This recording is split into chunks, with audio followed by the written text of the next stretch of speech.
మరి గణతంత్ర దినోత్సవం సందర్భంగా నాతోటి టీచర్స్ అందరికీ అలాగే విద్యార్థులకు వచ్చేసినటువంటి అతిథులు అంటే పేరెంట్స్ అందరికీ కూడా గణతంత్ర దినోత్సవ శుభాకాంక్షలు మరోసారి తెలుపుకుంటున్నాను.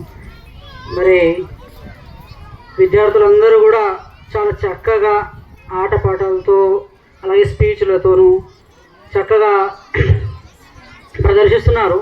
మరి గణతంత్ర దినోత్సవం అనేది ఎందుకు జరుపుకుంటాం అనేది కూడా మీరు ఈరోజు తెలుసుకోవాలి. కేవలము జెండా ఎగరేయడం ఒకటే కాదు. జెండా ఎందుకు ఎగరేస్తున్నాం, ఈరోజు ఎందుకు ఎగరేస్తున్నాం, అలాంటి ఆగస్టు 15 కూడా ఎందుకు ఎగరేస్తున్నాం.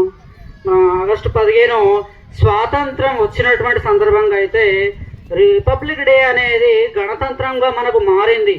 అంబేద్కర్ రాసినటువంటి రాజ్యాంగం ఆమోదం పొంది అది అమల్లోకి వచ్చినటువంటి రోజు కాబట్టి ఆ రోజును మనం గణతంత్ర దినోత్సవంగా జరుపుకుంటాం. అంటే సంపూర్ణమైనటువంటి స్వాతంత్రం వచ్చినటువంటి రోజు ఈ రోజు కాబట్టి ఇలాంటి రోజును మనము ఈ విధంగా జరుపుకుంటున్నాం. మరి వాటిని అన్నింటినీ మనం పాటిస్తున్నామా అనేది కూడా ఒకసారి ప్రశ్న వేసుకోవాలి. మరి అంబేద్కర్ రాసినటువంటి రాజ్యాంగంలో ఎన్నో మార్పులు చేర్పులు అవుతున్నాయి. కాలానుగుణంగా మారుతున్నటువంటి దాని ప్రకారం మారుస్తున్నారు, వాటి విలువలను పెంచుతున్నారు. మరి వాటిని పాటిస్తున్నామా లేదా అని కూడా ఒకసారి ప్రశ్న వేసుకోవాలి మనం. ఉదాహరణకు కొన్ని రూల్స్ ఉన్నాయి, అన్నీ మనం పాటిస్తున్నామా, పాటిస్తలేదు. అలాగే కొన్ని మార్పులు చేర్పులు అవుతున్నాయి కాలక్రమంలో, వాటిని అన్నింటినీ కూడా మనము రూల్స్ చేసుకుంటున్నాం కానీ వాటిని ఫాలో అవుతలేం. ఎందుకంటే కొన్ని ఏం చేస్తున్నాం అంటే నెగ్లెక్ట్ చేస్తున్నాం. మరి ఈ విధంగా చేసినప్పుడు దాన్ని మనం గౌరవించినప్పుడు మనం ఇది గణతంత్ర దినోత్సవం ఘనంగా జరుపుకోకున్నా పెద్దగా ఏం లేదు, వాళ్ళని గౌరవించుకోవడం జరుపుకున్నట్టు ఉంటుంది. వాస్తవానికి మన ఉన్నటువంటి హక్కులేంటి, మన బాధ్యతలు ఏంటి, ఇవి తెలుసుకున్నప్పుడే అవి మన గణతంత్ర దినోత్సవం అనేటువంటిది జరుపుకునేదానికి ఒక గొప్ప అవకాశం వచ్చినట్టుగా ఉంటుంది. మరి మనకు సమాజంలో మార్పు రావాలంటే ఏంటి, మనకు విద్యార్థులు ఏదైతే ఉన్నతమైన చదువులు చదివి వాళ్ళ విద్య పైన ఫోకస్ చేసి మంచిగా ఎదగడం వల్ల వాళ్ళ సమాజంలో మంచి వ్యక్తులుగా మంచి పౌరులుగా తయారవుతారు. రెండవది మనకు ఉన్నటువంటి ఏదైతే పౌరులుగా మారిన తర్వాత మనం సరైన నాయకులను ఎన్నుకోవడం, సరైనటువంటి నాయకత్వాన్ని ఎన్నుకోవడం ద్వారా మన ప్రాంతాన్ని మన దేశాన్ని కూడా మనము కాపాడిన వారు. అంటే అది మన చేతిలోనే ఉంది అనే విషయం మనం గుర్తించాలి. ఎవరో పక్క వారి మీద ఇతరుల మీద తోసేయదు, మన చేతిలోనే మన భవిష్యత్తు ఉంది. అంటే విద్య నేర్చుకునే హక్కు ఏదైతే మీకు ఉందో అది మీరు సరిగ్గా నేర్చుకుంటే ఖచ్చితంగా ఏదో ఒక రంగంలో ఏదో ఒక ఫీల్డ్ లోపల గొప్ప వ్యక్తులుగా మారుతారు తప్పకుండా. అలాగే మీకు ఒక ఓటు హక్కు వచ్చింది 10 సంవత్సరాలు, సరైన నాయకులను ఎన్నుకోకపోతే కూడా మన ప్రాంతం డెవలప్ కాదు, మన రాష్ట్రం డెవలప్ కాదు, మన దేశం కూడా అంటే అది ఎవరి చేతిలో ఉంది.